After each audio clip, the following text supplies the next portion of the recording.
So yeah, let's do some introductions. Like I said, I'm Stevie. We're doing this development training. It's more like it's a fundraising workshop.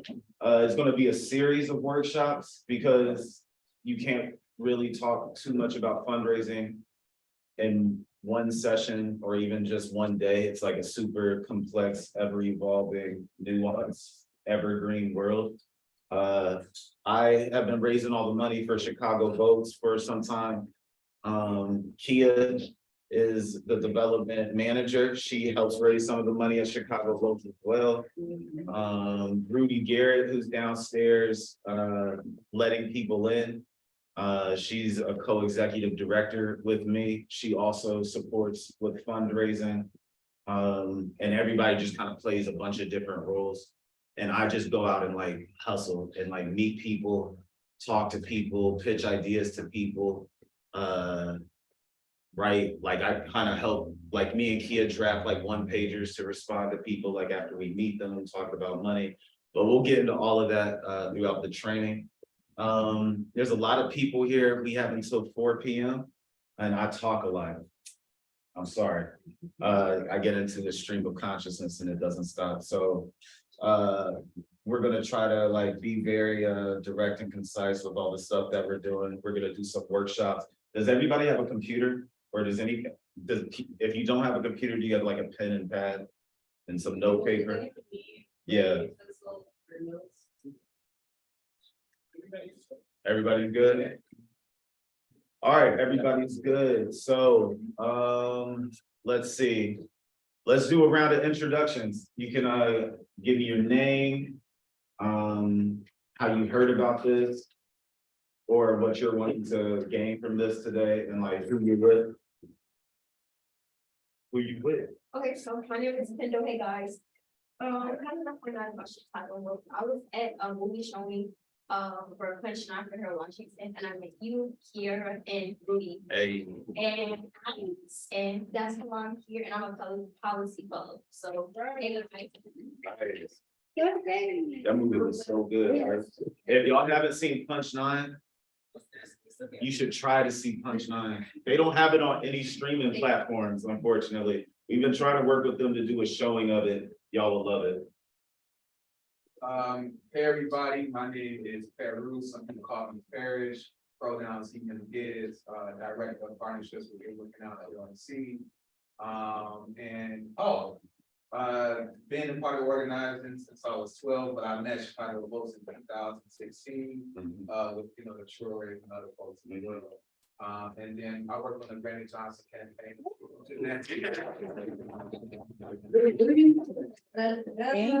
This is a nonpartisan way. Just so y'all know, we're nonpartisan. Okay. You should be allowed to respond freely as a human. Whatever you want to respond to. But yeah, field director for the Jeanette Taylor campaign. Now. And then I saw y'all at the election party. Yeah. Well, before that. So Yeah. Hi, my name is Gary. I am like a former Chicago Bulls employee, also fellow person. Right now I'm organizer of the society, also being a fundraiser, policy event, one day in Chicago. Hey guys, I'm Bonna. I am director of culture and recruiting out the team. I heard about Chicago Votes through my business partner with the extensive resume. And I'm excited. We are intentional about learning more about ways to bring in the resources to the fundraising right up our sleeves. So we're just trying to learn all we can about that. So yeah. Wonderful. Hi, my name is Lisa Mead. I'm a policy fellow here. I've heard about Chicago Votes. Number one, my sister was a supervision organizing fellow. And then also just like social media and it was great. Pretty bad. Yeah. Hi, my name is Tammy. I am, I guess I can say former digital organizer. You're a member of the clique. Yes. I'm You're a member of the Chicago Boats Clique. Exactly, and I love Chicago Bulls. Excited. Hi, I'm Muna. I am also a fellow here, get out the vote. I heard about this place through Freddie to, Cornell Street Partners. You don't go back. I'm Stephanie, when I was first speaker of staff. I've been in education for a long time and starting a nonprofit to protect and defend the citizens of Chicago. But, You can be here, found out. Brian, Hello, everybody. My name is Brian, cultural manager here at Chicago Boats, and I met Rudy back in 2017. She told me about the marks. And I've been here. Maybe ever since. Trey. Hi, everyone, I'm Trey, I'm the former Giver City Fellow, I work closely alongside our cultural manager, Ryan. And I found out about Chicago Boats through, mutual friend, actually our communications manager, Katrina. When I first did a photo shoot for one of our fall, I think it was 2021. First that photo on, and then I moved into a position close to Brian, and I'm happy to be here. Denzel. As everybody knew when I was getting Bill, literally when I heard about Chicago Old School, a good friend of mine, Anthony Bryant, I literally applied to every position possible. Just like let them know I'm gonna get it in.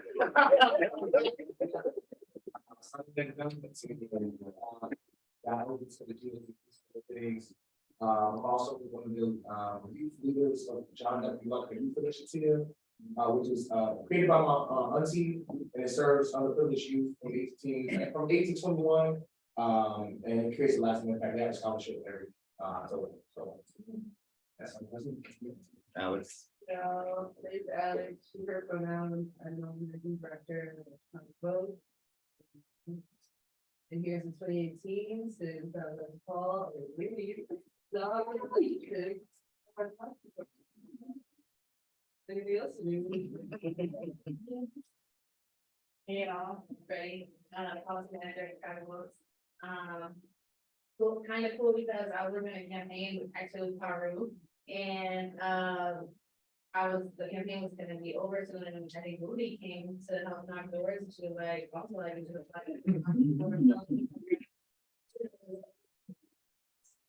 Yeah, I was just like,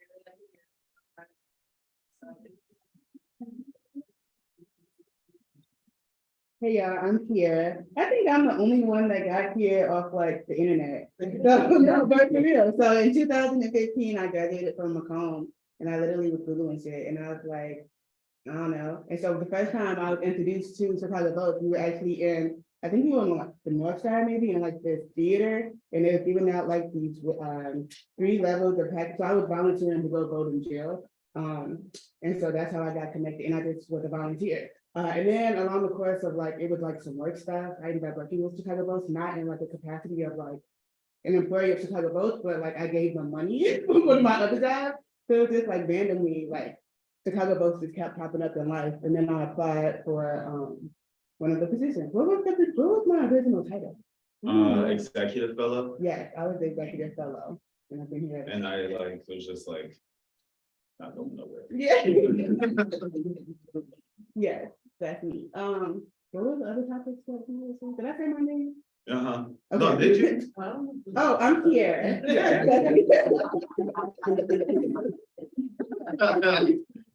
My name is Jesus. Yeah, I've been organizing since I was like 16. I think I met Alex at one point. I don't know when, but it happened. And that's how, you know, I got looped in with Chicago Boats. I was like a friend that worked here, Aziz. But yeah, I also do some work with you here. We're trying to do some stuff on the Southwest side a little more because we're getting a little old. You know, stuff going on. Were y'all at the party at the Bulls? Yeah. Yeah, I met y'all there. My name is, are you done? Yeah. My name is Diego, my pronouns are Diego. I am currently doing work with the Gage Park Latinx Council. And we're trying to build something new in the Southwest side, especially because we live in Raymond Lopez's ward. So that is a very interesting Yeah, right. It's like a group of very like organized, passionate, like militant youth. We're like ready to organize, but it's so hard when we have this amount of power, and also like everything costs money nowadays. Right. So yeah. Yeah. Hi, everybody, I'm Paul, and I got interested in this work, coming out of federal prison, right in the middle of the pandemic, very strange time, prison, and I think my first event with Chicago Votes was a documentary, at Chicago Athletic Club, met some of these fine folks, and I've been attending events since. I volunteer with the Illinois Alliance for Administrative Justice, the Fully Free campaign, with Free Illinois. I show up anywhere, I feel like I can have an impact. And I'm pivoting from the corporate world into the nonprofit world, and so learning how to fundraise is really important. Hi, everybody. I'm Jen Dean. I'm one of the co-executive directors. I started here in 2014. Larry Dean was in my first program. We were together, so it's really exciting to share this. But yeah, I'm Jen Dean, and we're not related, but we share the same last name.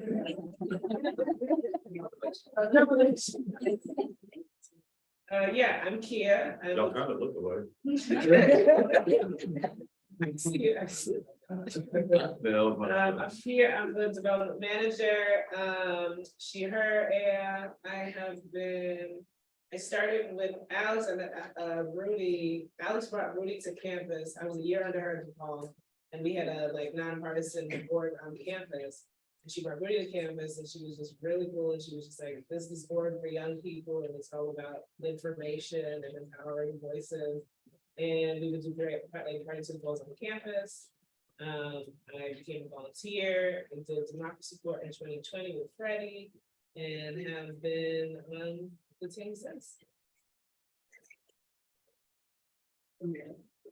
Hey.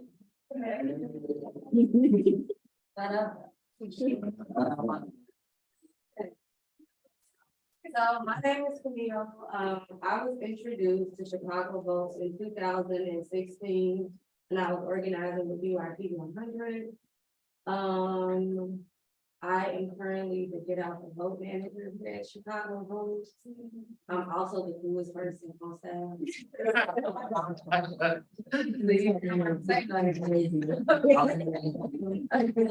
I mean, it's debatable, but like, I'm gonna let you, I don't wanna like, you know, take it on.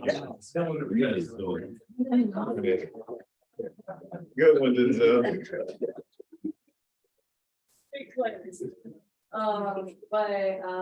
I've organized with a lot of people in this room, like Carol and Larry, through BYP 100, and I am thankful and I'm excited to like still be organizing. I've also been organizing in the city since I was 12 years old.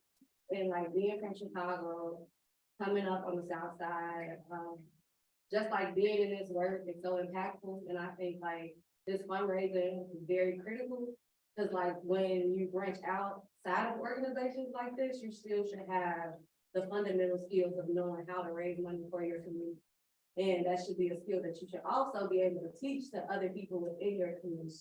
So again, thank you, Stevie, for doing this, and all the Chicago Votes people, and all y'all for showing up and try to like create some type of economical wealth for you and for the people that you support. So thank you all. Hello, everybody. My name is Katie. My name is Kennedy. I'm a part of Healthy Hood, and I heard about this from Healthy Hood, and I'm just here to get information and learn how to fundraise, help the organization I'm a part of, and more organizations. Right on. Hi, guys. My name is Hayward. I am a creative program director for Canvas House, Healthy Hood, and We Got Us Coalition, which includes Trap House Chicago.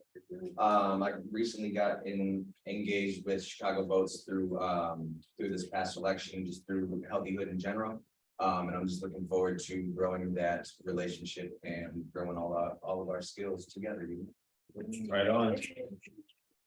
Hey, I'm Jasmine. I'm also a retired Get Out the Vote fellow. I guess that last one. so yeah, so that's why we got the ears on.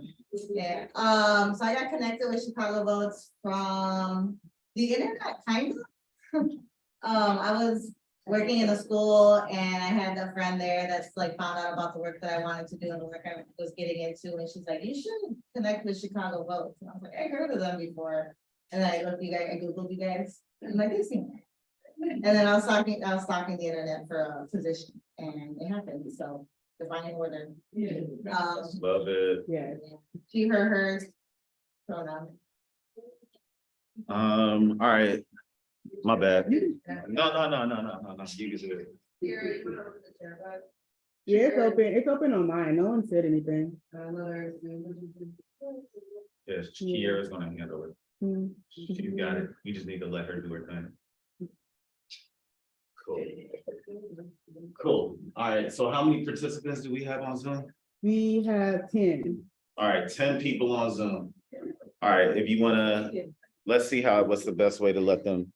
What you wanna say? They can hear you. Oh, all right, so since it's 10 of y'all on Zoom and we got an hour and a half left, if y'all could just like say what's up in the chat, your names, your organizations, whatever you wanna bop in there, and we'll figure out a way to uplift that as we get this going.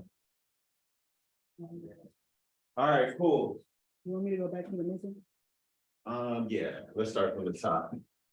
All right, y'all. So again, this is gonna be a fundraising workshop. I like to think of this as informal civic education. Because, we should just kind of like kick it, talk a little bit. Are people comfortable with me cussing? Yeah. All right, cool. All right. Is anyone uncomfortable with me cussing? Okay. She's full of shit. All right, cool. So we got a workshop. All right, so we're doing this fundraising workshop. Like I said earlier, it's gonna be a series, because we can't talk about everything in one. Today's focus is gonna be on my favorite, my bread and butter, like my most effective in my perspective way to fundraise, which is grants and foundations. The reason for that being you manage less relationships. You have a very formal relationship and it comes with bigger checks. And the next session, we'll talk about other things like individual fundraising, the art of networking in a fundraising space. But ultimately, from my vantage point, it's all organizing. It's just a different kind of organizing. It's organizing just differently. It's organizing to get money. I've been doing this at Chicago Votes for, this is my 6th year at Chicago Votes. I've been working in civics, politics, organizing, advocacy, activism, like that kind of like nuanced space, since 2012. So this is my 11th year. Before this job, I never fundraised before, I never really fundraised for grants. I would manage politicians at fundraisers. I would sit with politicians as they call people and solicited money on the phone. And I would pull together events that had a purpose of fundraising. But at Chicago Votes, my job is to raise the money. And so over the course of the past 6 years, we've raised over $10 million at Chicago Votes, which is solid. Because we didn't really have a lot of money when we started, so we were kind of building everything up. And so I'm no expert. This is just my tactics. This is my finesse. Everybody should create their own tactics and their own finesse based off of your own lived experience and who you're trying to fundraise from, what you're trying to fundraise for. Everybody, our hope is by the end of this for y'all to walk out of here with like a 1-pager on whatever idea you want to fundraise for. That speaks to your mission, that speaks to your theory of change, that speaks to how you're going to programmatically carry that out and has a budget. And we're going to try to walk out of here with all of that on 1 to 2 pages max. And so that's going to be our hope for everybody to walk out of here with. If you don't have a computer, just jot notes, you can, make it happen later on. Just real fast, does everybody have those Wi-Fi? Yeah, that's a Somebody good just question, asked my me. bad. Anybody else need the code or password? Yes. Is it the address? It's our address, but I'll just. Okay, cool. All right, nice. So we can go, all right, so the first thing you want to do when you're trying to fundraise for your organization, your idea is to come up with its name. So does everybody have a name for an idea that they're trying to fundraise for? What's your name? What's the name of the idea? Yeah, What's the name, what's the name that we're gonna make? yeah, that you want to fundraise for. Movie, I think. Kumui Ethnic Studies. Do you have a mission statement for it already? Yeah. Does everybody have, hold on, I think there's a lot happening in the network of, what's going on? Do y'all need me to do anything? No. All right. Do you mind going back to the mission? All right, does everybody have a mission for their organizations? You got a mission statement for yours? Brian, you got a mission statement for the thing you're writing? You got it? You got your mission statement? All right, so we're gonna talk a little bit about the mission statement, because that's like ground level what you need to have to fundraise from grants. You got a mission statement? Y'all got a mission statement? You don't have a mission statement? Do y'all want to try to get them together today? All right, cool. All right, so the first thing we're gonna talk about is the mission statement. This is Chicago Vote's mission. So you want to introduce who you are. Chicago Votes is a nonpartisan, nonprofit organization building a more inclusive democracy by putting power in the hands of young Chicagoans. If you want to start a nonprofit, if you're trying to start a nonprofit, no matter what you do, I will put nonpartisan on there. Partisanship is also a spectrum. And you can be nonpartisan and as radical as you want to be. You just got to be creative with the way you talk about your work. So if you're starting a nonprofit and you're writing your mission today, I would definitely include the phrase nonpartisan. Definitely introduce yourself as an organization or like an initiative. If you're fundraising for a project, and what's up? Just double checking, so nonpartisan sounds like C3 to me, but C4. C4s can be nonpartisan too. Okay. C4s can be nonpartisan too. But with the C4, Can you break down C3 and C4? yeah. So a 501c3's primary purpose is to educate. You can play around there and say like empower, but its primary purpose is to serve a need of society. Its focus is on empowering people. They are not supposed to have too much work happening in the political spectrum. 501c3s, you can't endorse candidates with a 501c3. You can't say vote for somebody. You can't do a lot of lobbying. There's a threshold. You're allowed to do a certain amount of lobbying with a 501c3, but you should probably always call it advocacy. And when you're fundraising, don't talk about none of it. Just don't bring the shit up. Even if you do it, don't talk about none of it. They don't want to hear about you advocating to law. Don't say lawmakers, don't say advocacy, don't say politics. Just don't say that shit. You can still talk about it though. Like, so we'll say, we want people in prison to have the right to vote. So we're working to get voting in prison brought to Illinois. Nothing about the legislature, nothing about lobbying, nothing about advocating, nothing about a law, nothing about a politician, still primarily serving the same purpose. So in a 501c3, like you just got to be real careful with that stuff. A 501c4, you can do basically anything. But you get to decide what you do with your 501c4. Our 501c4, we've decided that it is nonpartisan. But every time we do lobbying, we do it on the C4 side. So we pay for all of our lobbying work out of the C4 money. But even with that, we call it advocacy. We don't even say lobbying on the C4 side. lobbying is a buzzword for people, for funders. Especially people who are not trying to finesse the law, people who are trying to maintain the law. And so if I say advocacy, a lawyer that works for a foundation could be like, oh, that's partisan. Boom, as soon as someone says that in a room, your proposal's done. And so you just gotta be careful. And you can say what you're doing, but just don't use buzzwords, because it's the same stuff. We're trying to make sure people in prison have the right to vote in Illinois. But we're not gonna say we're lobbying to get a law passed so that people in prison can vote in Illinois. So like, on the C4 side, why we do it is so we can still call our C4 nonpartisan. Because sometimes when you apply to funders, they don't say if they only fund C3 or C4 work. And if they don't say that, what we can do, because we have a 501c3 and a 501c4, what we can do is present a nonpartisan proposal, combine both of our budgets, and ask for more money. All right, the other thing in your mission statement should be what you do.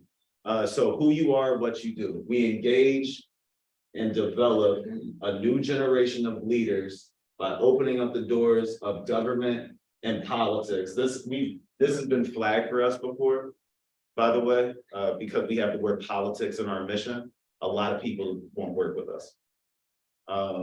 But changing the mission of an organization is way too bureaucratic, and it doesn't get flagged as much as, I mean, it's something we should probably talk about, but it doesn't get flagged that much, so we haven't like gone through the process of changing it, because that would require us to do a lot of other tax stuff, but probably avoid saying politics in your mission statement. We're opening the doors of government and politics to young people from all corners of the city. We're changing laws to make Chicago and Illinois a better place to be young. And in the process, we're making democracy fun. Laws is also like a buzzword, but it kind of is just not ideal that our missions have those two words. We're not perfect. All right, on to the next slide. All right, so this is the definition of fundraising. You know, get money, you know, get money. You know, there's a bunch of different ways to get money. Today, we're going to talk about fundraising from private foundations. So that's a distinction y'all should know. We're not talking about writing grants to city governments. We're not talking about writing grants to state governments. That's a whole different thing. That comes with a lot of oversight. What we're talking about today is private foundation fundraising. And that's what I like to do. That's, again, the big checks. Because, you know, you can leverage relationships to get money from private foundations. You feel me? Like, we get money from the Kellogg Foundation, nothing they do aligns with our mission. It's just a relationship that I was able to like grapple, cultivate over the years for 5 years to finally get a check last year. So, you know, that's the nice thing about foundations, private foundations, is people who are sitting on endowments. That's what a private foundation is. It's a foundation sitting on an endowment of money. And they have an infrastructure within their organization of program officers and endowment overseers, just like a, you know, a system, a bureaucratic system, and they decide how they award that money. The private foundations or like the endowments that they're sitting on are usually connected to corporations, individuals, anything. And it's usually people trying to spend down excess income for tax breaks or for like public purposes to talk about the good work that they've done. When you're fundraising, whether it's for an organization or for a project, there's a bunch of different ways to frame it. And one thing I'll say is, and I'll say this throughout, language and fundraising through foundations and grants is like super fluid. So you have to kind of like read between the lines. Like, if a foundation's website says they want to fund projects, that probably means you only need to talk about a program at your organization. If a foundation says they're offering core support, that means they're offering money for general operating. And the difference between those two is general operating is all of your administrative costs of your nonprofit and all your program costs. And they can give you a blank check and be like, just spend it on your organization. We're not going to tell you what you got to spend it on. Project and program funding is, we're giving you money I'm going to use Chicago votes as an example throughout. We're giving you money for parades to the polls. Every dollar of this should be spent on parades to the polls. And then at the end of the year, you'll have to submit reports to all of these funders, a mid-year report and a end of the year report for general operating and program support, talking about how you spent the dollars and the outcomes of the work that you did. And it's important that when you write grants to match the language of your grant with the language on the foundation site. If a foundation's website says we want to provide project support for programs that empower young people, I would say, I'm going to pitch to this funder, reimagining democracy. How we define what we do on reimagining democracy is like providing civic education and voting opportunities to youth. What I would say to that funder is we run programs that empower young people by giving them access to civic education. And so it's just like being really intentional about that. And I bring that up now because also when you submit your mid-year report and your end of the year report, all of that language has to be the same. So you can't send the same report to a bunch of funders.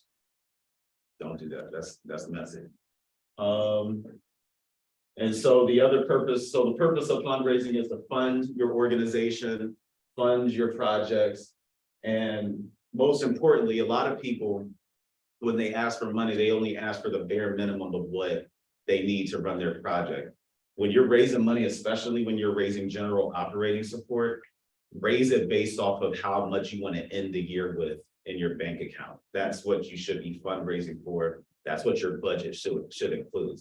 So if you are going to run programming that year that costs $3.5 million and you want to end the year with at least half of that in your account to go into next year, then your goal for that year, if you're starting from scratch, is to raise $5-point-something million or like $6 million.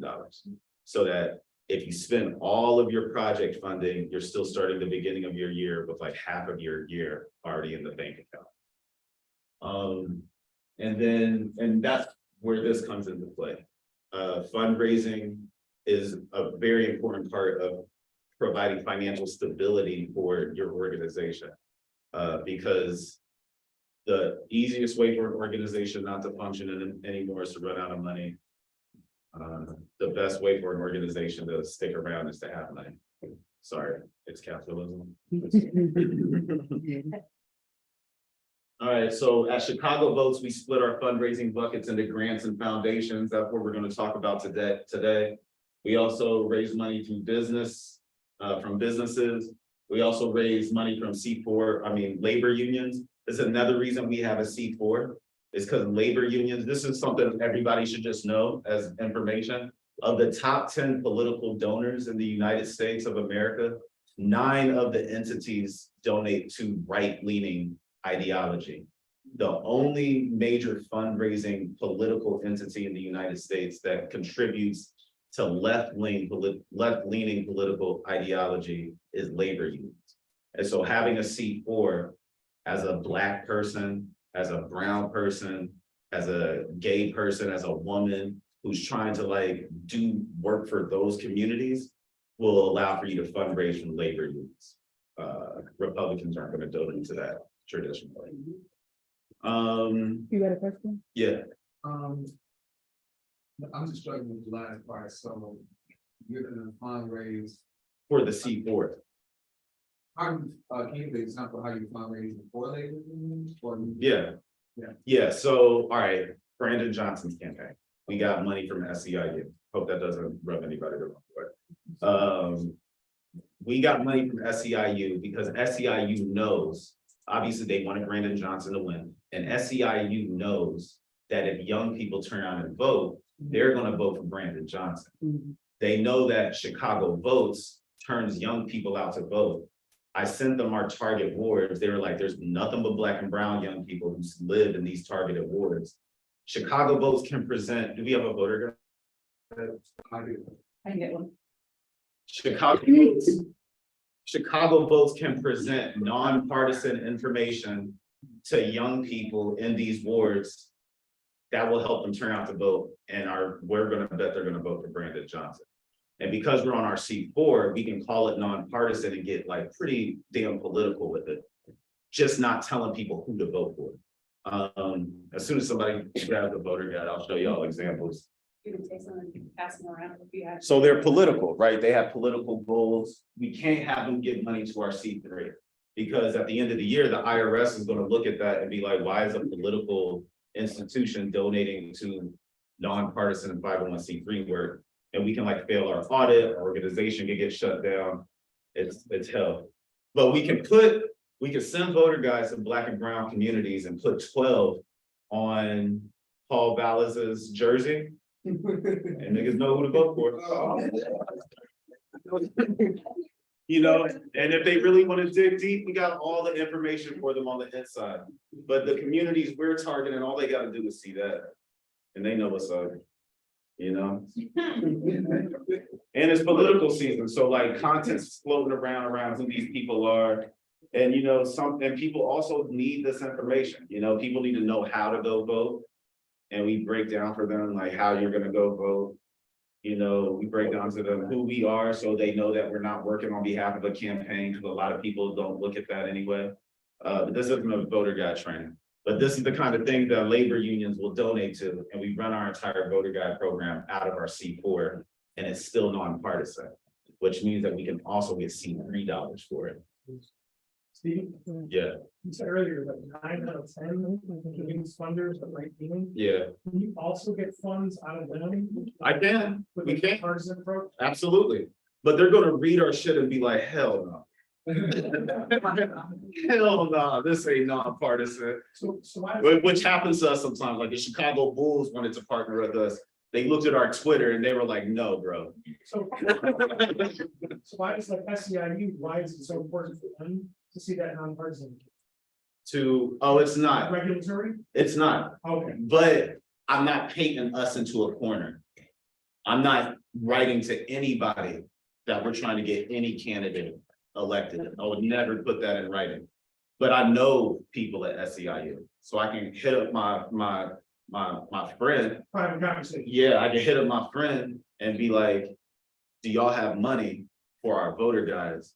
It should be like, you only call me for money and call me back like 3 days later, like, all right, we can give you $30,000.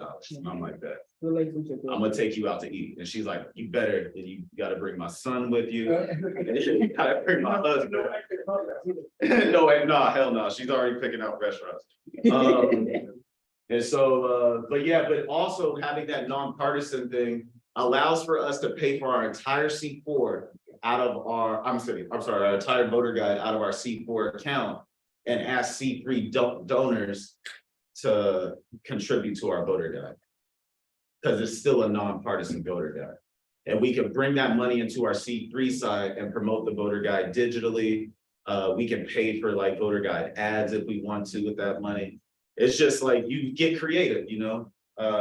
If you know how to finesse the law, you're just as good as any lawyer. That you just got 2 different sides of the coin. Sustainable givers. These are like people who give on a like consistent basis, monthly, quarterly, yearly. And so setting up that kind of infrastructure for grassroots organizing is really, really important. But we'll talk about that in another session. Can you go to the next one? They're good. All right, so today we're gonna write a budget. We're gonna talk about writing a budget. And also that's like super important to have when you're asking for money. You know, we're gonna talk about grant writing, so like the art of actually writing a grant. I talked a little bit about, you know, the language, how you gotta repeat back. There's also a lot of weird questions that a lot of funders ask in a bunch of different ways. Like, what's your theory of change? That question's challenging for me. And it's the reason we have a strategic plan. We have to build a strategic plan so that I can speak to our theory of change. And it makes sense, which is like a lot of work. A lot of funders ask for how you measure success. So being able to point to like metrics that help you understand if what you're doing is actually having a real impact. There's a lot of questions about BIPOC, and we'll talk about all of that. A lot of grant writing is building and maintaining relationships, because every foundation has program officers, and like half of the work is getting those people to like you. That's a big part of it. Getting those people to feel like they could talk to you about your work. You could talk to each other comfortably about money. That's good for you too, because asking for money is a weird thing. I grew up broke. And so asking for money is like, it feels shameful it always felt shameful for me. So it was always like a trigger when I first got into this work, like, damn, I don't want to go around asking rich white people to help me. But fuck it, you know, I learned how to get comfortable with it, and just understand that this ain't shit to them. You know what I mean? They're very comfortable talking about money because they got it to blow. And so you also got to get to that point of comfortability. We'll talk about how to do that in the relationship building process. And then we're going to try to talk about getting money. Were you about to ask something, Alex? Oh, okay. All right, we can go to the next slide. All right, so we talked about establishing the nonprofit. You know, you need a mission, you need a name, you're going to need a 501c3 status. Does anybody's projects here have that status already? 501c3 tax exempt status? Nice, Denzel. All right, Denzel's auntie has it. What's your name? Alex. Alex, good to meet you. Thanks for coming. What's up, Alex? You want a chair? Let's get Alex a chair. Get Alex all set up, get you some food. Bernie's in the building. Pulled up, headphones strapped. That's our board president. And she's gonna lead one of these two about individual donating, because she's a goat with that. Just later, so I want to build a nonprofit, but I want to reach my seniors. So Bill will come for you before I do something like that. Word. That's something. Word. So I have an LLC. Does that apply, or people don't have to have an LLC? That works. So you can turn your LLC into a nonprofit, donate from your LLC into your nonprofit, have money in the bank already, and that makes you more appealing to a funder. Yeah, correct. Yeah. Yeah, just be mindful about the names. You don't want your LLC and your nonprofit to both be called your name. Because then it's money laundering. Then it's like, is this nigga laundering money? So just be careful and don't be like the only person donating from, like, you gotta leverage that. It would be nice to have like your LLC contribute, plus a few people contribute, plus maybe a small grant. But like, you know, Chicago Votes sub-grants, right? So like Chicago Votes, like when we have opportunities to pay like other entities, you can come to us, do some work for us, and our 501c3 is now contributing to your LLC. And then your LLC can send that money to your nonprofit, or we can contribute to your nonprofit. And so find different ways to change up the names on your bank account, or you're gonna get flagged. All right, so having that C3 status is important, or any type of tax exempt status is important. Doing your tax exempt status is really challenging. Jen is gonna show y'all the website to go to in order to look up how to like actually get your tax exempt status. And she'll probably either lead a training down the line, or she could work with you one-on-one. If y'all are trying to figure out like, it's a lot, like you gotta, it's a lot to manage. It's a lot of like folders and administrative stuff, which is not my gift at all. Which is why Jen does all of that for the organization. And Josh Blair is in the back. Good question, Stephen. Yeah, Is this in the order that you have to do it? yeah, essentially. I mean, this definitely has to go first. And then from there, no. You know, all of these feed into each other. You know, writing, the first grant you can write is your one pager. Having a one pager about your organization with your mission, your theory of change, the programs that you run, and your budget helps you build relationships. But building a relationship could also lead to you needing to write a one pager. You know what I mean? So it's kind of like your cousin may become a program officer at the Joyce Foundation one day, and you're just like, oh, I'm plugged. You know, and then researching foundations, you could do that anyway. Like if you have an idea, you could start with researching to see if there's any money out there for your idea. Or if you're having an idea, if you have an idea and you're not quite sure what language to use to articulate your idea, you can do research foundations to find out the common language in the industry and build what you're trying to do based off of like what folks are talking about. All right, we can go to the next one. All right. So everybody said they had a mission statement, right? Everybody has their mission statement? All right, cool. So your vision is already written down. Who doesn't have a mission statement yet? I don't belong to an organization yet. Do you have an idea that let's just make up one today? Yes, What's something you care about? I'll use Illinois Alliance for Reentry. All right, the Illinois Alliance for Reentry and Justice. Yeah. What are they trying to accomplish? We're trying to create an umbrella framework for reentry Okay, so that resources in the state are unified and more available. and it's a nonprofit? Actually, it's exists within SAFER right now. Okay, got it. SAFER's a nonprofit. Right. So they have a fiscal sponsor. Right. This is what a fiscal sponsorship is. This is like you are borrowing the C3 status of another organization. A bigger organization. And they'll charge you a fee to handle the administrative work of your organization. And I've talked to folks at the Alliance and. Yeah, Avalon's my mention. Right, and so everybody should establish your own nonprofit. You don't want to get in my opinion, I would, We're working on it. yeah, in my opinion, you would not try to become fiscally sponsored by any organization. It's better to be independent. It's hard to get away from an organization once you start being fiscally sponsored by them. And it's an intimidating process, so a lot of people don't want to do it, but you should try to get your own organization. And we'll talk about what you need for that. All right, so, and what, hold on, I got one more follow-up question. The Illinois Alliance for Reentry is trying to create this framework.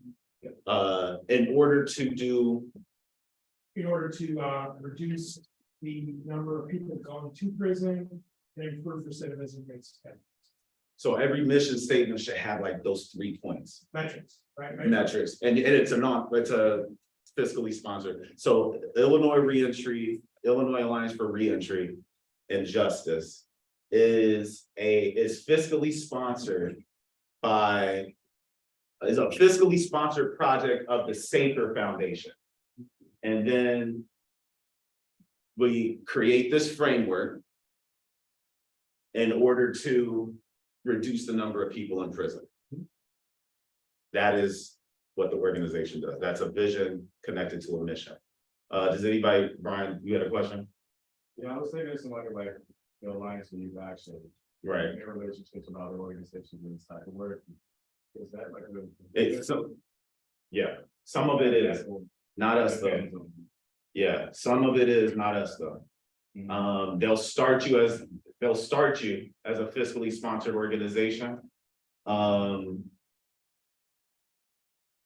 and encourage you to establish your own independent entity. Chicago Votes was the first new fiscally sponsored organization of theirs that became its own nonprofit.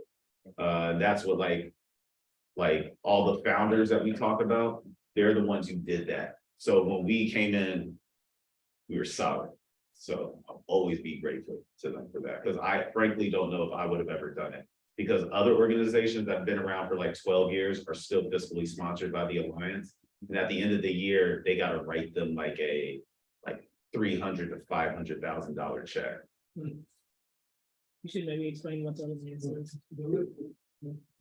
All right, anybody else want to talk about, and does everybody feel good about their mission statement? Like you know what your name is, you know what you are, you know what you're trying to do, and you know what will result if you're successful. Everybody has that wrapped up in like 3 to 5 sentences? All right, cool. All right, we can go to the next one. All right, so we've talked about this already, actually. Does anybody feel the need to talk more about 501c3 versus fiscal sponsorship? Yeah. So how long does it take for the 501c3? I know it takes a longer time to process. But Jen, do you know that answer? I'll do 3 months. And then can you text? What would be the most effective way to go about the link? Do you want to just share it with everybody? IRS.gov. There you go. IRS.gov. And on the website of IRS, could somebody look that up and let me know if it's easy to like what you need to do from there? I've never looked at it. Become your best friend. I've never. Bruh, as soon as I see that site, I get nauseous. It's just words. I'm like, no, sir. Not Yeah, interesting. what we can send out was like the C3, C4 like Bible, so that was like a checklist that Jen shared with us when we Yeah, got we can share started. that. We can send that out to everybody. It's just like a difference of the distinctions of the different like types of processes. ABCs of compliance. Yeah. And then, like I said, if folks feel like it would be helpful to have like a workshop where everybody went through that shit together, we can do that down the line. I mean, they say that. There you go. All right, there we go. We'll do a compliance and operations training. And Jim will lead that out. What's the next? Yeah, on to the next one.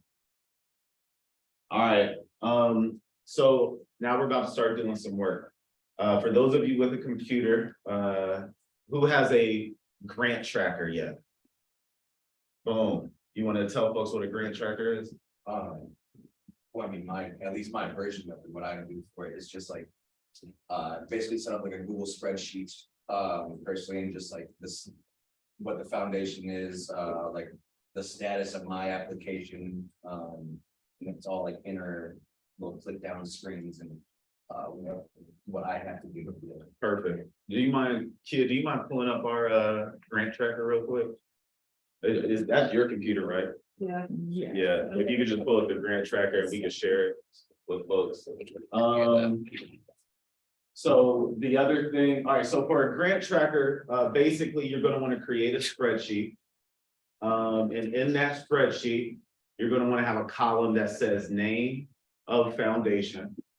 The next column.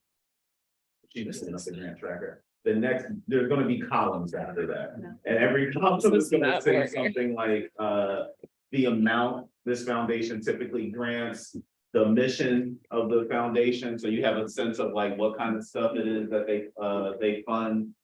Application or status, I keep status just like kind of open-ended. Google Sheets have a really good template for it. Oh, nice.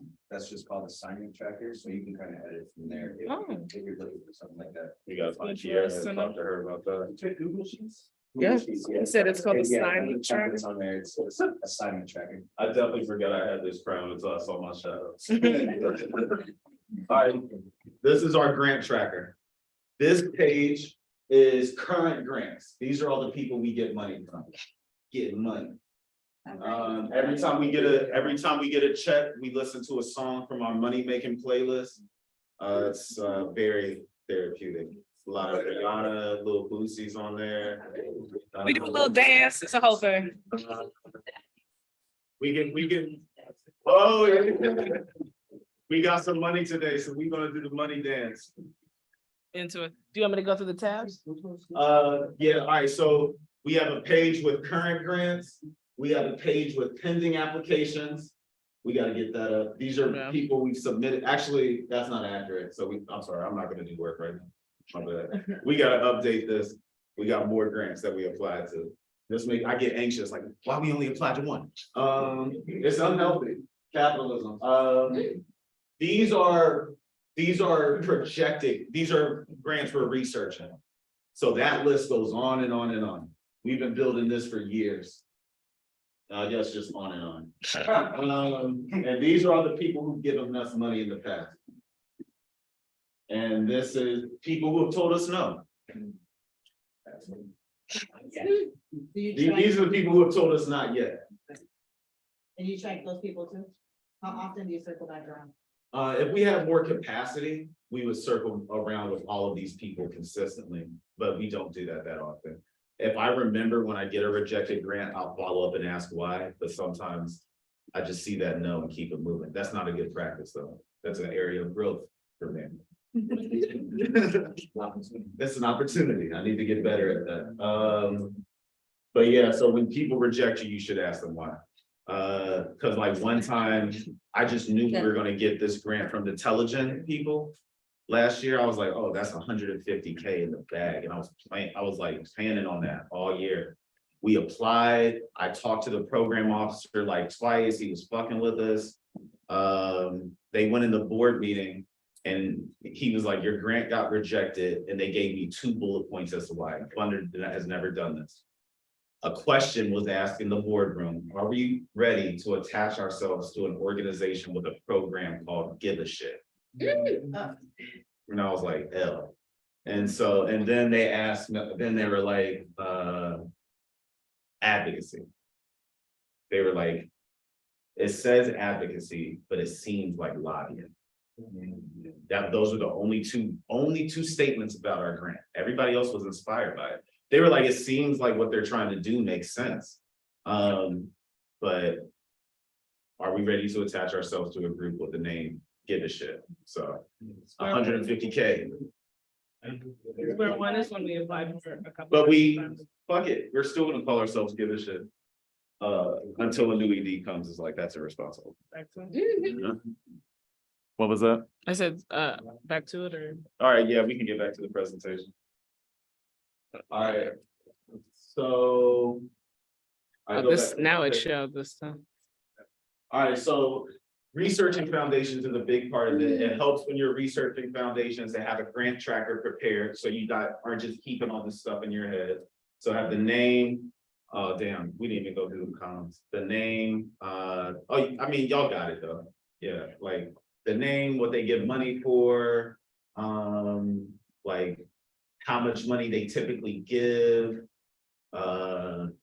if they've given to us in the past, like, and then I'll have like a notes column. Like, I know this person there, or I did this, or I know, like, they gave us money this year, they fund a group just like us. So in order to do that, you move on to like what it's like to actually read the websites of these foundations. So who wants to share their idea and their mission? Any volunteers? Go ahead. Bill looking out mission statement, we make me want to structure some stuff and I think about it. Through building authentic and positive relationships with all willing people, we will build and establish a world culture in which we uplift each other.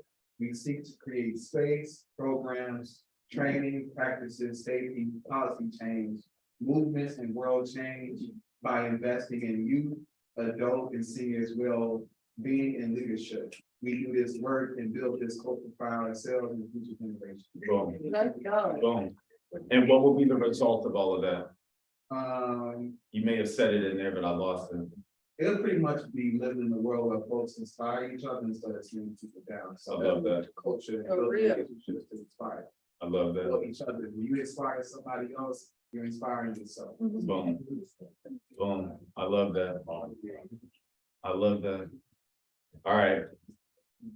So I wonder what kind of foundations would fund that. So there's some words in there, right? Culture is a big part of it. So organizations or foundations that invest in cultural change is something you can look into. Civic engagement is another thing you can look into. Instead of policy, if you want to switch that out, systemic is a word I use. So, Systemic change. yeah, because one of the most effective ways to change a system is to pass a policy, change a law. So the policy can be a step removed and you don't have to like worry about buzzwords, just get rid of the buzzword. Let's see. All right, so cultural funders, you said something about youth, right? Yeah, it's it's multi-generational. All right, so that's anybody then. Is there a specific demographic? A specific, Well, is it, so demographic can be geographic, right, it could be age, it could be gender, it could be race. That helps narrow down who to research. yeah, it's like, when you talk about the one pages, I have to like restructure, like I'm gonna keep, because I want it to be open enough. Right, Because we wanna, when we build something, we want it to be sustained. right. So we build a school, what's this? And open is great. Yeah. Open is great. Just when you're researching, you know not to look for. Like maybe don't go to a foundation that only funds youth empowerment work. But maybe you do, maybe like there's projects of yours that are specifically for the youth and you go to that foundation to pitch that project. So yeah, just think through all of those words in your mission statement and think through like what of those words a foundation might be interested in investing. The two words that stuck out to me, I don't work at a foundation, so but you can pull some out yourself because you know your mission better than me. But the two things that stuck out to me were civic. Like you can do anything like civically because you're doing systemic change and systemic change requires civic action. So any foundation that contributes to civic stuff can like help accomplish your goal of systemic change. And so look at all of those goals and like be creative about like foundations that might fund that kind of stuff. Anybody else got a mission they want to share? What's up? Welcome. You want to say hi to everybody? You can introduce yourself at the beginning, right? I was about to say, I hope I'm not speaking. You want to introduce yourself to everybody? Hello, everybody, I'm Tisha. I work with Healthy Hood Chicago at Kansas House. Love it. Welcome. All right, anybody else got a mission? That we can start thinking through, like people to research? But yeah, so the mission is the John W. Butler Youth Initiative. Our hands are work, mission is to collaborate, creative minds to bring about change in the lives of youth nationwide.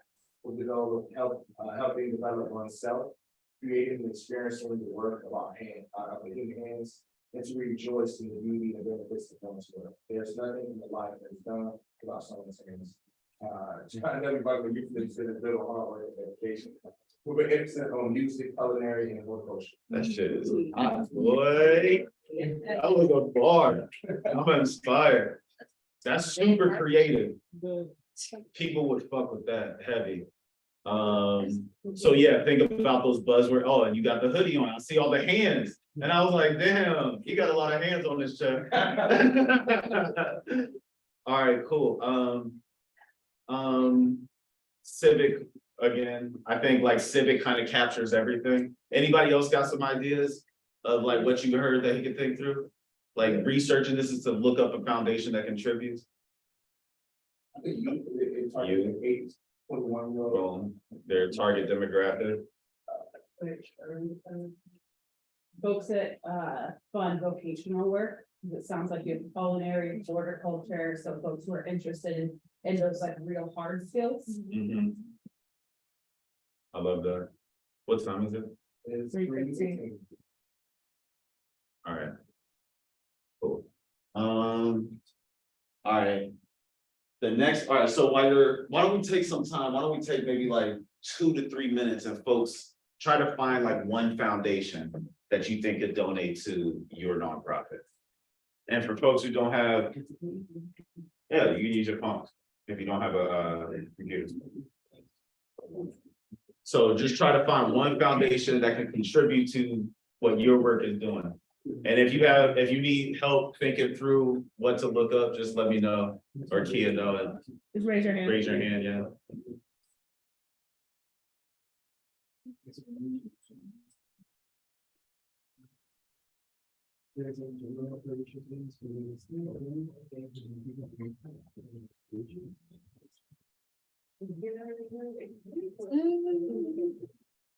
Oh, sorry, I'm eavesdropping. General operations money. Real quick, can I get everybody's attention real quick? Sorry. General operations money is way more valuable than program specific money. So try to get gen ops. Most of our funding is gen ops. Which allows for us to decide what we want to put money into within our organization. You can be nimble, and that allows for all of our team to write their own budgets.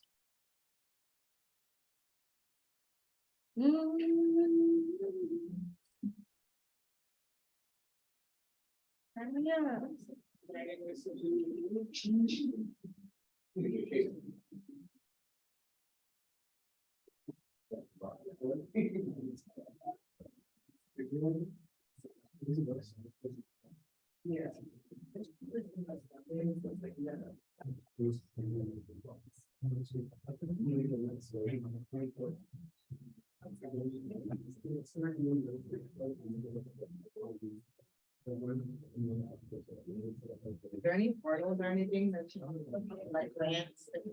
Kia. She would know that better than me. What is that? Are there any Like, portals? something that you're-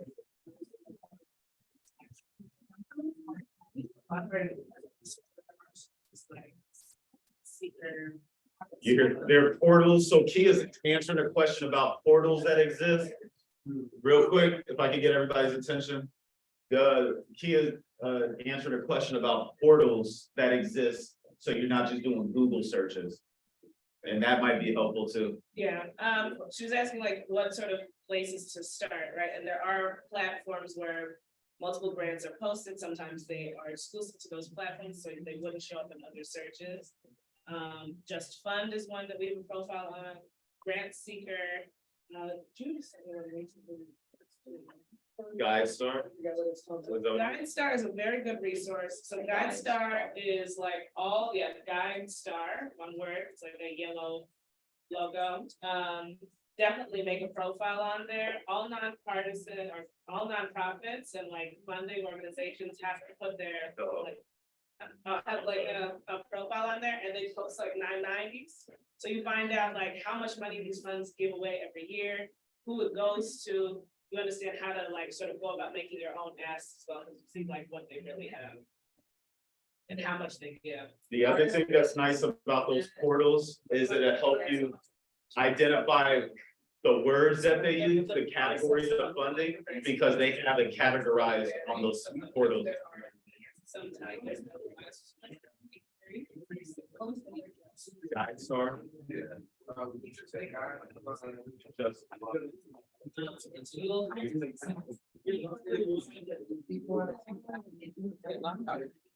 Right, before you're ready to be invited.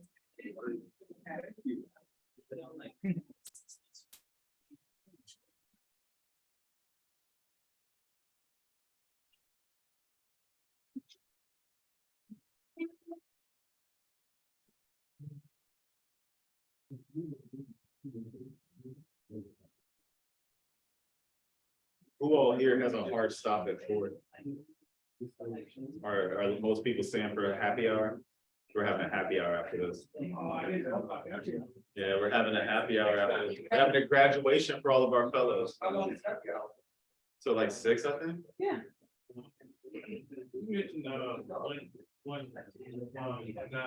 Set it up, set it up. I think I'm on a campaign. Oh, it's general operating. It's different, like, sometimes. It's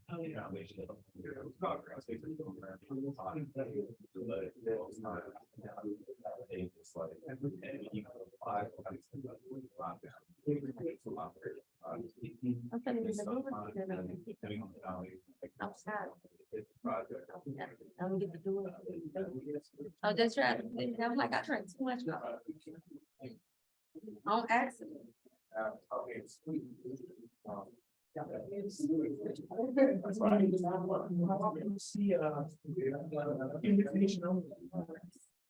Invitation only. So invitation only is something you'll see a lot. That means that they don't have open, they don't accept open applications. They're looking for you. Yeah, so there's typically, real quick. There's typically, like, essentially 3 options for applying to a foundation. There's invite only, and that's typically explicitly stated or not. There's the acceptance of applications on a rolling basis. But for the most part, there's like time frames when you can apply or not apply. And at most foundations also have a bunch of different ways in which they give funding. Most foundations don't just give funding for one thing. And we'll talk a little bit about that as well, because we, like, internally, we have like a theory of change. And I talked about that earlier, our strategic vision, which is also like how you get into detail about a theory of change, because you can see the theory of change in your mission for most of you, but in a grant application, they'll ask, explain your theory of change, and they'll give you like 1,000 words. And what happens then is you can start veering in a bunch of different directions if you don't have like guardrails to keep you within a concise explanation of your group. All right, so did everybody find one foundation they're potentially gonna apply to? Raise your hand if you didn't. You looking still? Yeah. You still looking? All right, we'll wait a little bit. We'll let y'all look. Wait, did you say the third one? Third one.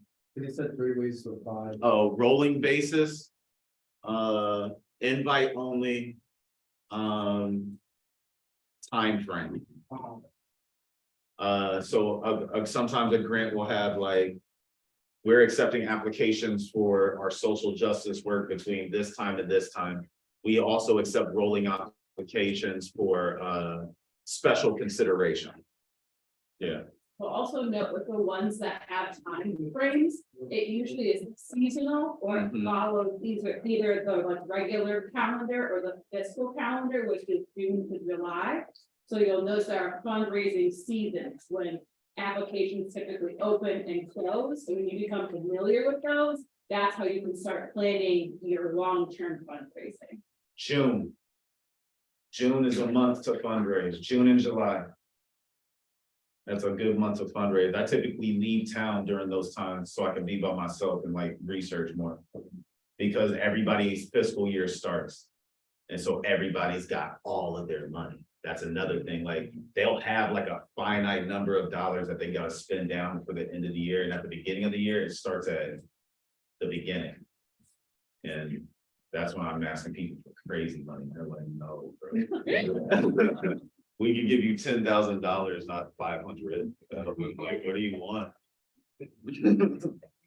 Oh, there was another portal. I was trying to find the name that Jen sent me. It's called instrumental.com. That's another portal. Another grant Instrumental. portal. It's just instrumental without the letter A. It's just like instrumental TL. Yeah. Brian, you want to talk about your mission? So maybe we can like help you think through foundations or categories of foundations you can look into. Yeah. But they're not having the 501c3 nonprofit, nonpartisan nonprofit, aims to provide community members in South and West Side of Chicago with the resources necessary for sustainable living environments. Look up MacArthur Foundation, there's your one. There's one right there.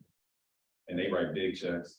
The Joyce Foundation, every foundation in Chicago, there's tons of foundations in Chicago, y'all. So write all of these names down. McCormick, MacArthur, Joyce, Field, Hope.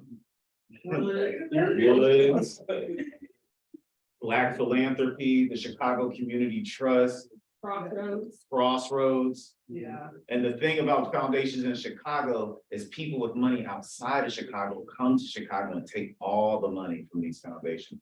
Most of these foundations are granting money, like a lot of these foundations are granting a lot of their money outside of Chicago.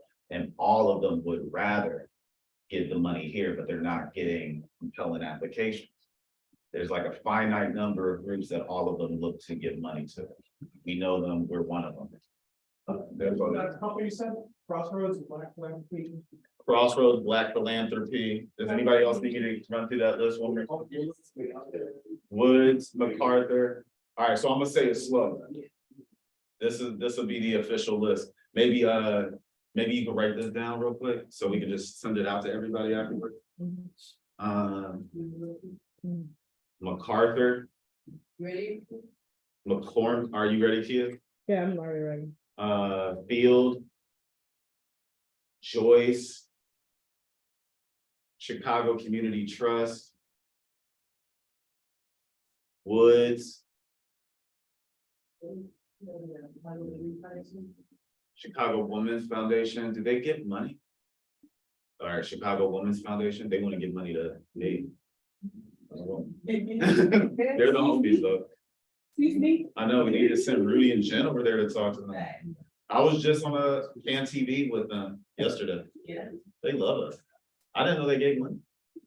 All right. Crossroads was another one. Hope, you're looking at Said Black Philanthropy. Black Philanthropy. That's a network of Black philanthropists. Good people to know. Deborah Harrington is the plug there. There's three I want to ask about. The names I've heard, but I'm not sure if they're right.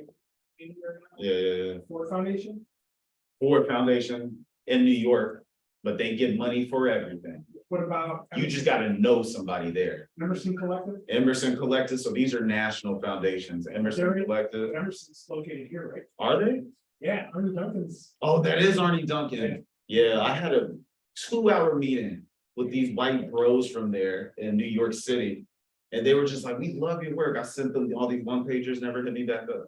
What about Stand Together? I've never heard of Stand Together. They're putting a lot of money into criminal justice, but it seems like they're connected with the Cook brothers. Oh, no. Yeah, But I mean, if they're putting the money in, and that's another thing with these private foundations. Don't let the last name scare you away. Because a lot of times it'll be somebody's great nephew with the That's what same they- last name, who's like an abolitionist. So don't be silly. You better holler at everybody. Where the Walmart, the Walton Foundation, they're here, or no, Builders Initiative. That's Walmart money. And apparently the guy with it is like young, doesn't know what to do with it, and is taking meetings with everybody. What was the name of the portals? Guide Star, Just Fund, Impact, or Impact, no, is this instrumental? Instrumental, Grant Seeker. If like less events organizations. You know? I have not been researching those. But I'm sure there is. Crossroad, so those are all the Chicago specific group. All the Chicago specific organizations are gonna wanna invest in Black and brown Chicago neighborhoods. So if you have a demographic focus, especially if it's racial, like people are gonna like. Because nowadays, every foundation is like prioritizing BIPOC. And like, if you fall in the BIPOC spectrum. You're right, then shoot your shot. All right, cool. That's a good list. Y'all should research those folks to start off with. A lot of them require you that your budget be a little big, but Crossroads is like a startup funder. I think your budget has to be relatively small to get money from Crossroads, so that's a good place to look into. And then look at organizations like us and like Chicago Freedom School. And other like radical, like established nonprofits who are like well-funded, and just look at to see who gives us money. These people sit on billion-dollar endowments, they got money to go around. And if there is folks that we give money to or gives us money, let me know and I can introduce you to them. How do you find the donors for nonprofits? Like open ear, wide eye, you just gotta pay attention. Foundations always give to nonprofit stuff. Foundations are like, that's why for this training is foundation and grant focus. The foundations give to nonprofits, almost all of them. I think most foundations, private foundations explicitly give to nonprofits. And most foundations give to 501c3s specifically. So if you're going back and forth about should I start a C3 or a C4, start a C3. Because you can also reimburse your C3 from your C4, but that's another training. Another day. All right. So everybody, all right, so we talked about mission and theory of change alignment. All right, so this is important to have too. Look at your mission statements and identify the theory of change in your mission statement. And do y'all remember what a theory of change is? Yeah, there you go. Your theory as to the impact what you will do and what impact what you do will have a result in. Like how what you're doing is going to play out in like real time. Who feels comfortable? Vision statement. It's similar to a vision statement. It's called, and that's another good flag. Like, remember I said it's fluid. So it's similar to a vision statement. Sometimes how do you measure your work is a good time to talk about your theory of change. You know, we measure our work by seeing how much these things happen based off of this theory of change. Do you recommend starting with a strategic plan? If just starting at work? No. It depends on, like yes and no. A strategic plan, like technically should be written by a lot of different people, and it should be facilitated through a very intentional process for a long period of time that gives everybody an opportunity to weigh in. You can also write it out your own brain. If you're the only one starting your group, or if it's like two of your friends, and every strategic plan is going to look a little different. And how you talk about a strategic plan is going to be different. So like Chicago Votes has a strategic plan.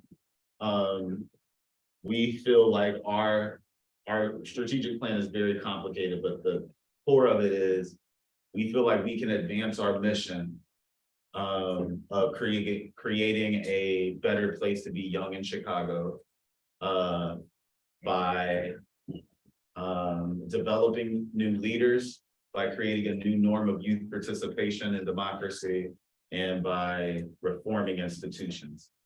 We do these three things using specific tactics: civic education, leadership development, voter turnout, and advocacy. And we run 3 initiatives with about like 12 to 20 different programs that blend those core tactics together. And these are the outputs of all of that work. I just wrote up some of our outputs yesterday. You know, our election, we trained over 60 young leaders. We distributed, we had a reach of over 1.59 million through our voter guide. We had 26 parades to the polls. Alex, is it 26 parades to the polls for the election season? Yeah. 26 parades to the polls. We engaged like over 300 artists through our Give a Shit weekend. And young people were the leading voters in the mayoral election. So, yeah. Chicago Votes was in our bag. And so like, And so when I think about our theory of change, all right, so you see, like, we use all of those tactics I just mentioned, blended civic education, voter turnout, advocacy, and leadership development. And they're creating a new norm in youth participation and democracy. It feeds straight into the vision, which we believe will help Chicago become a better place. Boom, right back to our mission. So it's being able to connect the numbers all the way to the mission all the way to the numbers in the most like clean way possible. Stevie? Yeah. You said something earlier on yesterday. You said that like you'd be willing to share Yeah, your funding sources. yeah, But my impression, looking at the world of reentry, right, that it's incredibly competitive yeah, for these grants. yeah. So what's the trade-off there between competitiveness and collaboration between nonprofits? I genuinely want the world to be a better place. And Chicago votes ain't about to do it alone. But it happens, right? Yeah, people are fucked up with it when it comes to money. That's like that's why most coalitions fall apart. Because people are also shady though, too. You know, there's plenty of people I've stumbled across their proposal. And it's like, we turned the Cook County Jail into a polling location. I'm like he wasn't with me shooting in the gym. Come on now, like, we was on our hands and knees in that motherfucking jail for months. Y'all never there once. Y'all wrote an op-ed. And you asking for $50,000 for our work. But that's their karma. That's how I sleep at night. But like, you know, like there's enough money to go around. We're well funded enough. And so like, you know, trying to put people on, trying to not make it more competitive, but like work together to actually accomplish similar goals. It's just like, you know, for me, it's like an extension of faith that y'all aren't fucked up people. So, you know, I hope y'all prove me right. All right, cool. All right, so a lot of foundations are gonna have requirements, like a long list of requirements that you gotta like hit, and even in order to for them to even consider your work. Those requirements are probably best categorized under BIPOC requirements. Like a lot of groups now require that you have like strong Black, Indigenous, people of color leadership and involvement and measure your impact around this. Everybody wants to do for BIPOC right now. This is the season since 2020. Who knows what the acronym will be in 2 years? It's an ever evolving one. But groups are always trying to help Black, Indigenous, people of color out. That's kind of like a thing. I had a woman tell me once, and this is not a joke. She was part of the Allstate Foundation, and she was asking me about our work, and I was explaining it to her. This is a white woman, and she was like, I need to be able to say to my board how we're helping little Black kids in the ghetto. Yikes, I was not happy. But that's the kind of shit people be on. All right, budget requirements. There's gonna be a budget requirement. You either need to be too big, or you either need to be big enough, or you're too big.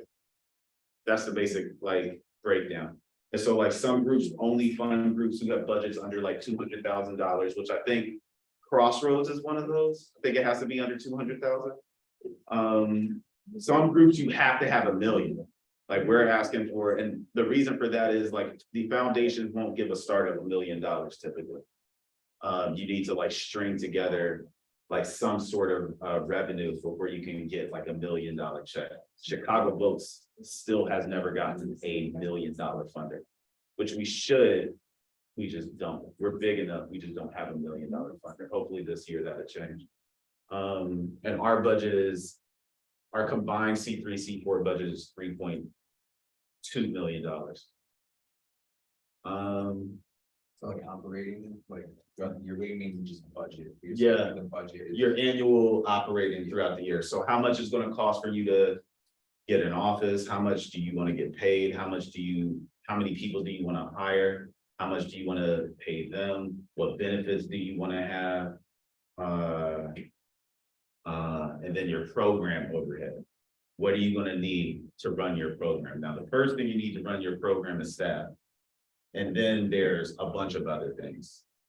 So buses, pizza,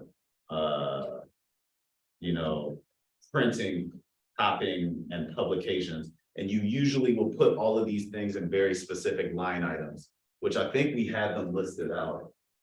Maybe. I thought I listed them out at one point, but maybe we don't have them listed out. You remember us talking about it, right? Like all of the different line items for a budget?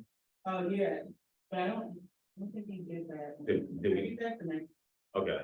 But there's a bunch of different line items you might have on your budget. So like salary and wages, office, supplies, facility, catering and rental. What are some other ones, Jen? Do you know? Miscellaneous fees. Miscellaneous fees, payroll taxes.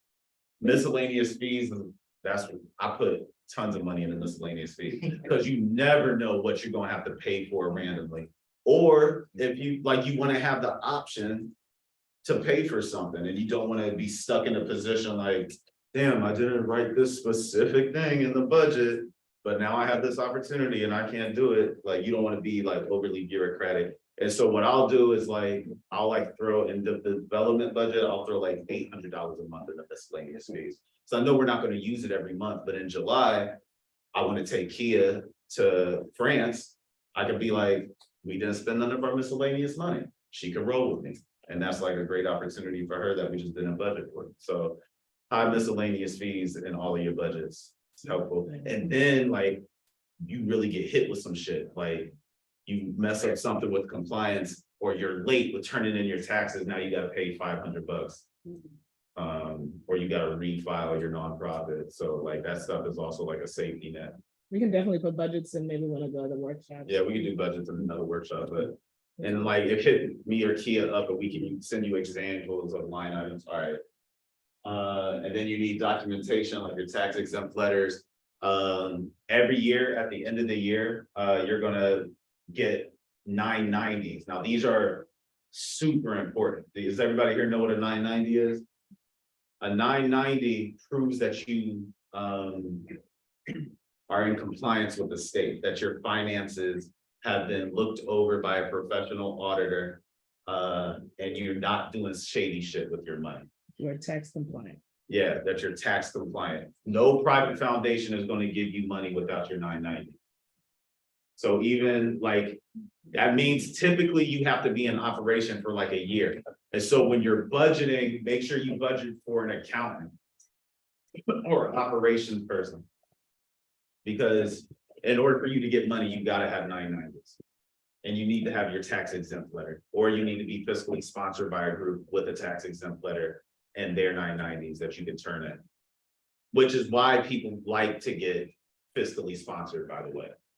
And that's also why you gotta pay a fee if you're fiscally sponsored, because you're using their 990s, you're using their audit, you're using all of their work that they gotta do.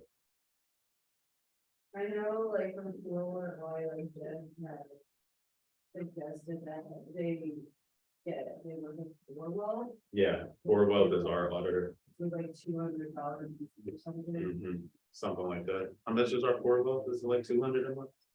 Money, so like 500, 565. You Orwell. And that's, and it's that much because they are our accountants for our C4 and our C3. But they don't do all the work. That's also important. You need somebody internally to handle the operations, because you got to double check everybody's work. You got to keep all your receipts, because when you get audited at the end of the year, they just ask for random receipts. They just go through your money and be like, show us a receipt for that. 7-cent charge, show us a receipt for that $600 charge. And Show us the grant agreement for this grant that you got, show us the check that you deposited for this grant. yeah. Yeah, so when you're writing your budget, invest in your internal structure first is my advice. Start with the internal structure, then bring people in who are going to be able to do the work in a healthy environment, so they don't got to worry about that stress. That's our operations team. Hey. All You right, have to trust them, they don't steal. things. Like, There goes all of our money. all right, let's go to the next slide. All right, so writing a grant, how's everybody doing on time? I know we gotta wrap up like now. Yeah. 48. How much, what, how? It's 3:48. It's 3:40. Are y'all cool with a 15-minute runoff? Can we wrap it 4:15? Are y'all cool with that? Yeah, I'll find out another way. I didn't, there wasn't enthusiasm there, so I'm gonna try to wrap this shit up as quick as possible. Sorry, y'all. All right, writing a grant, you're gonna wanna keep your answers concise, but like thorough, you feel me? Like, and you can tell this by the amount of space they give you to write. How much they want you to like write. Character, there you go, yep. And so like they'll say something, right? Tell us about the mission, vision, and history of your organization. That can be a mission statement, a breakdown of our strategic plan, a breakdown of every single initiative we run, a breakdown of every single program we run, a breakdown of every output of each of those programs. Or it could just be, we started in 2012, it could just be the mission statement. That's all it could be. And it all depends, you can kind of gauge what they want based off of the character limit. But either way, no matter what the character limit is, don't use flowery ass words, unfortunately. These people, like funders, don't get inspired by your work for real. I mean, they do, but they also are like, Yeah, work. like, show me what you're doing, you feel me? And because we're reading grants round the clock, and they probably will be inspired by every single mission statement. So, you know, just be mindful of not to use too many filler words.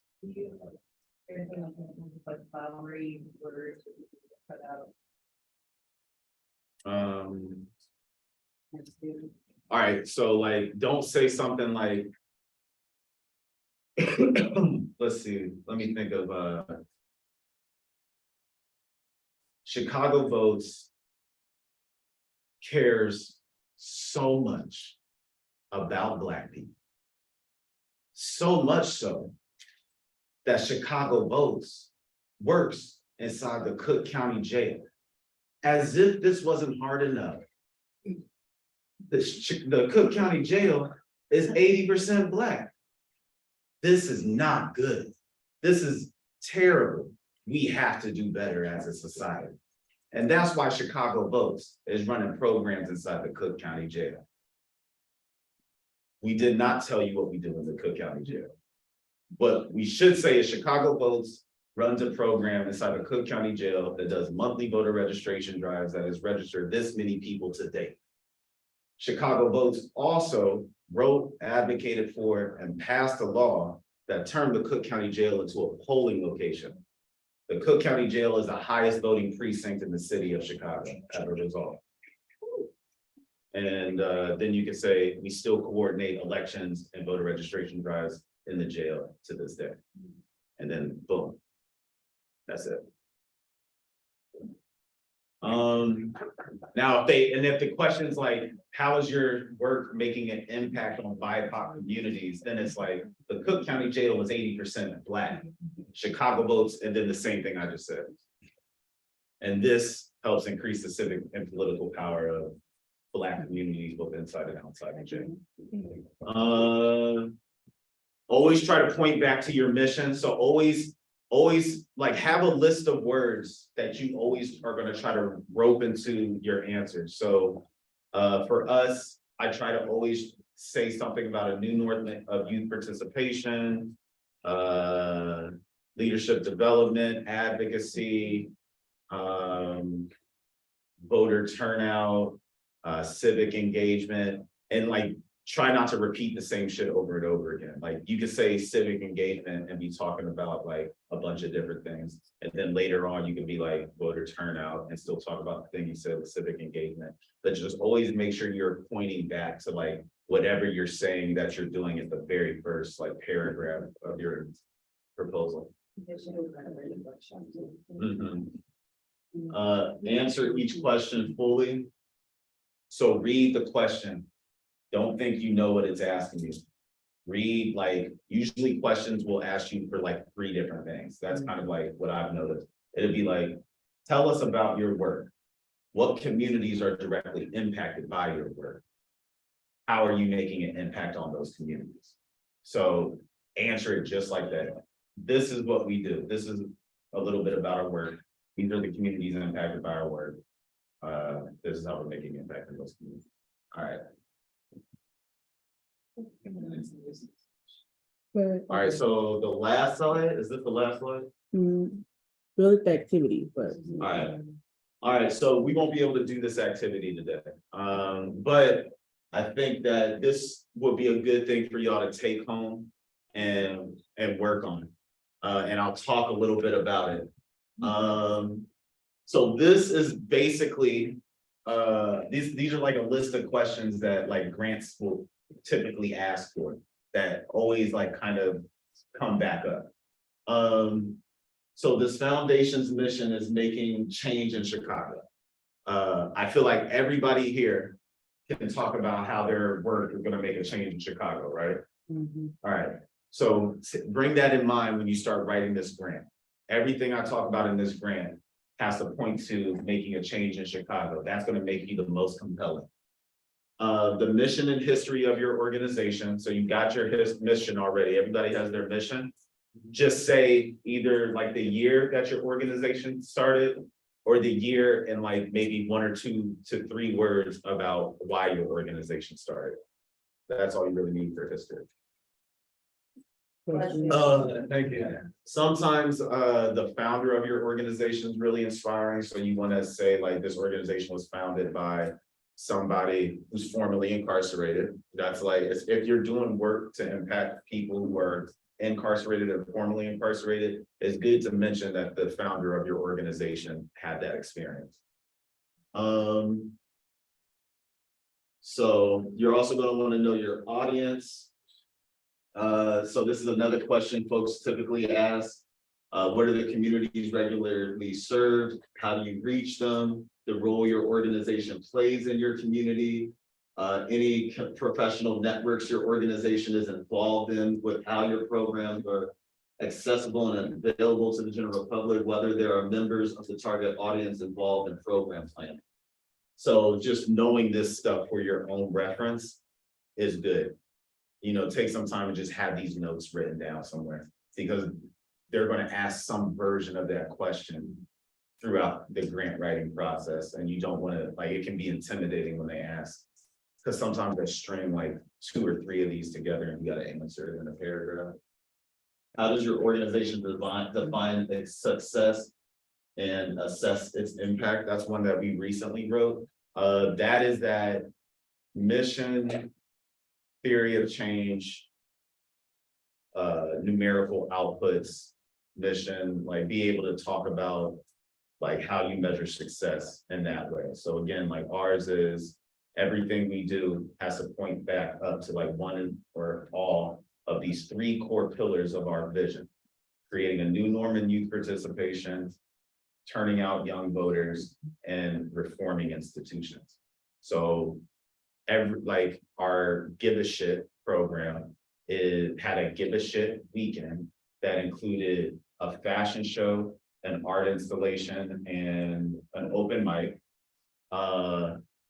And as a result of our Give a Shit weekend that had these 3 things, we engaged over 300 artists or creatives and young people and distributed voter guides, registered them to vote, made plans to vote. And so what I'll say is like we blended all of our tactics, you know what I mean? We civically educated them, we developed leaders because Brian and Trey put that whole program together. All of the fashion all of the people who walked the runway are also leaders who were developed, paid them, gave them a leadership development opportunity. So these are the numbers. This is creating a new norm of youth participation because this is not where politics happens. At fashion shows at weekends called Give a Shit in Chicago with Black and brown kids. So that's like a new norm of what youth participation is. We're also developing these leaders, as I mentioned. And you can make an argument for reforming institutions, but we won't go there. I like to only talk about reforming institutions when it's related to like systemic change, to keep it concise. So yeah, you just want to make sure that, you know, you're able to talk about that. So talk about your mission, talk about your vision, talk about the programs, talk about the impact of their programs, and how you measure the success of your organization through that process. Does that make sense? All right, briefly describe the associated anticipated short and long-term outcomes of the project. That's another tough question to answer. So you're going to want to think about like the short-term impact and the long-term impact of your work. So let's see, who hasn't talked about their mission yet or their organization yet? All right. Okay, so I didn't read this like the spot today. But my organization / idea is something that would help international students that are coming from other countries. Personally, this is interesting to me because I have a lot of friends that are like international and college that's not just seeing their struggle from being in school to getting jobs to working to being able to pay the country. So I say that, you know, my mission would be to ease that transition for young people and students, not even just young, because that's not as well, but to ease that transition and to support them, you know, financially, like just like even in other ways. My English is like really here now, but support them financially, also support, you know, educationally, support them with their mental health as well. And just kind of like bridge that gap and give them support that they will need when they are coming to a country that is not theirs. Word. All right, cool. That's great. That's a great mission. That's worth investing in and it's needed. So shout out to you. But also the way you would measure your short-term impact, I would say, and this is, I'm just gonna throw this out there. Your short-term impact is being able to do this for 2 people next year. Your long-term impact would be being able to do this for 50 to 75 people in 10 years. Your short-term impact is to like make it so like these 2 people that we do it for originally are able to stay here. It will measure how many of them are able to stay. Your short-term impact is to increase that number. You'll know if you're successful if this many people are able to stay and versus another number down the line. All right, and then project budgets. So the budgets are really important too. And so we talked about those line items. Think through realistically how much money things are going to cost and write it in an ideal scenario. Like how much money do you want to be paid? Don't be shy about this stuff. You know what I mean? Like these people are sitting on $1 billion in debt. And I know for me, as a Black person in this space, I'm really uncomfortable asking for money. I would try to ask for less. So like they would be more likely to help me out. That makes sense, but you should always do your research first. Like Crossroads don't ask for $1 million. You know, you're not, if you don't have any money, you don't want $1 million. No money, no problems. You know, like that's a real thing. Steve, Yeah. is it usually a yes, no answer, or sometimes you get less than yes? Usually you get less. It's a negotiation, you know. But you gotta be real mindful. Like some funders like are really skittish about funding us, and I know they're gonna have to go into a boardroom and fight to get money for us. I asked them for a little bit less. Some funders are like so big that they're passing out grants passively. and we're just in their portfolio. I asked them for a lot. Like Kellogg, they were like, they told me, we're gonna give you $300,000. I was like, bet. Then they changed program officers like 3 times in a month. And then the program officer came to me and they never put 300,000 in writing. The program officer came to me and was like, oh, we're gonna give y'all your grant. Can you send us like your project budget for this grant? And so I called my uncle, who is a president of a foundation now. And I was just like, I'm about to ask them. Who were like, I was like, they're clearly not paying attention. I'm about to ask them for like $600,000. And he was like, I don't know, man. He was like that. He was like, because if they are paying attention, that's gonna rub them the wrong way. So I was just like, all right, fuck it. And I just asked them, and they hit me up like, yeah, fine. So we gotta re-up with them. I'm asking for $1 million. I'm asking them for $1 million over 2 years in May, like in a month. I'm gonna hit them up and be like, but the weird thing about them is we don't technically fit in their theory of change. And so it's a scary relationship because their boss knows me and like threw me into the portfolio, but the program officers keep passing us to each other because they can't figure out where to house us. And so, it's an anxious dynamic, but I think we'll be good. So yeah, make sure you have your budget. So we'll schedule another one of these. We couldn't do the workshop today because I talked too long, my bad. I appreciate it, thanks. I'm glad that y'all, I hope this was helpful. Yeah. Yeah. I hope this was helpful. Did y'all on Zoom find this helpful? Hold on. They're like, hell no. Yes. This is your homework. This is your homework, all right? Everybody try to write a 1-pager that includes your mission, the programming you're gonna run to fulfill your mission, and how much money it's gonna cost on 1 page. Try to have a logo for your organization. Try to make it look compelling. If you don't have a website for your organizations yet, it'll be good to like just play around with setting up a website, even if it's just like a milkshake page with just like a picture and your mission on it. Just keep it simple. And for the next workshop, I want all of y'all to come back. We're gonna ask y'all to come back with those and we'll try to provide feedback in that space. Does that sound cool? You know, the next one. Nope. We'll let you know. It'll be on Instagram and newsletter. Oh, we got some money? All right, who's queuing up? Who's queuing it up? Who connected? to It's not connected. Is it her computer that's connected to the thing? Where did Kia go? Well, I think it's her phone. Or maybe it's She busy. Trey, can you connect to the speaker? Trey was connected to the speaker, I believe. Yeah. Who's connected to the speaker? I need a money song. Make sure that I I need a money song. Staff. I need a money song. Staff. Yeah, my thing is It's not. That works. There you go. Is it, am I right? I don't know where you're. It's right here. I tried, it's her playing. So Trey had to make it. We probably just turned down. It's between you and EJ. There you go. All right, cool. My choice was TV.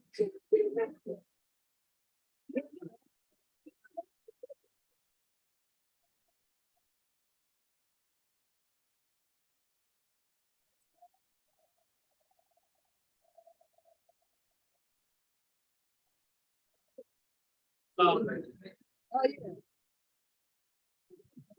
It's my birthday song.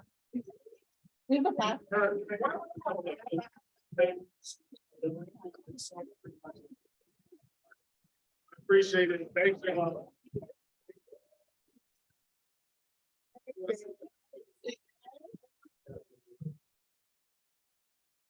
Hey, I like the Rihanna. Yeah. I don't want to hear happy birthday. I want to hear Riri. And it's definitely not this version. We need the. Who Okay. that on that right there? Need the offset version. Yeah. Thank you. This is good. Happy birthday. All right, Y'all gotta give me money now. So that's the person who makes the most money. Oh, yeah, check in with Rudy.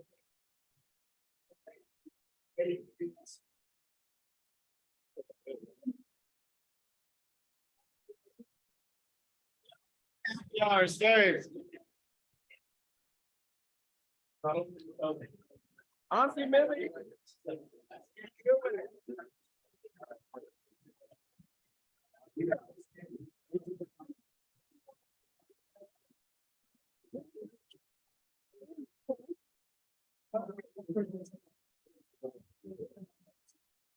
Thank y'all for joining. I'm about to end it. If anyone is on here, I'm about to end it. See y'all later. Have a good night. Happy weekend.